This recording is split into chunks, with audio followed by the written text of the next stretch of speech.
We're here at Duane Reed Gallery at 4729 McPherson Avenue in the Central West End.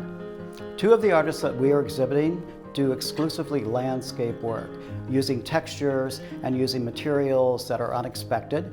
And one artist does ceramics, or explores ceramics in a way that is very different by adding mixed materials to it and creating somewhat of a landscape form. So in essence, we are showing three different artists that do landscape type work in different, diverse ways.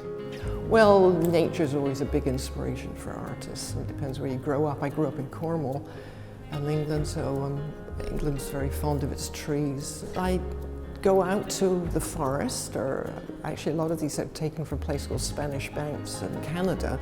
So I take photographs of trees, and then I take them and have them made into a positive. I print them with a special ink on a fabric which is half silk and half cotton, and then I heat them and then they expand and the cotton part burns away and just leaves the silk.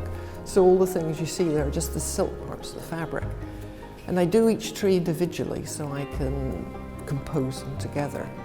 And then at the end, sort of paint them with mostly patinas like rusts and coppers. It's fun. And acrylic paints and dyes. The background is dyes and the tops are patinas and paints.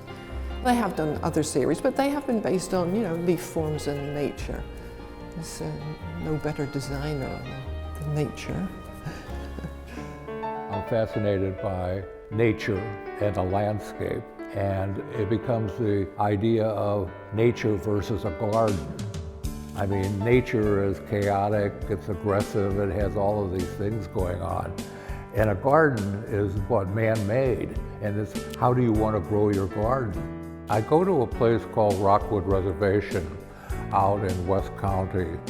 And I look at this nature and its seeming disorder, and I start selecting shapes and vegetation and hillsides, and I start manipulating them and really make my own garden out of what I'm seeing out there at Rockwood.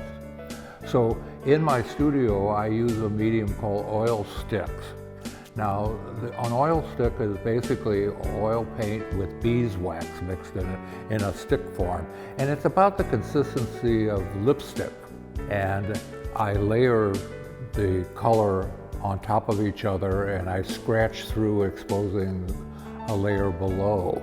I guess broadly speaking, I really feel that most art is about time and space. And this is what I'm trying to achieve here. I'm simplifying it, I'm creating my own time, my own space.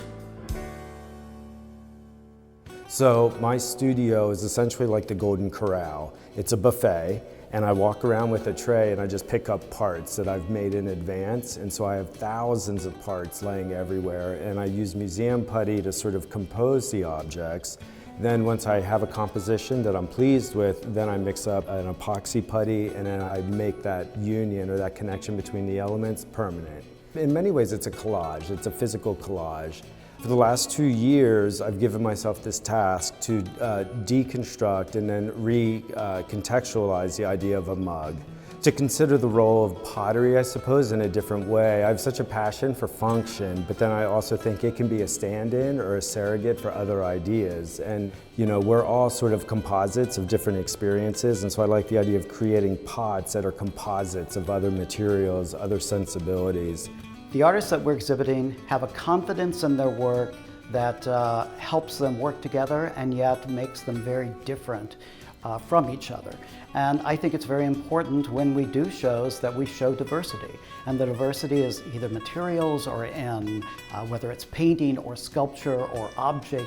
And I think these three transform their work in a way that the viewer can experience something for themselves. These exhibitions are up until April 4th, and for more information, go to DuaneReedGallery.com.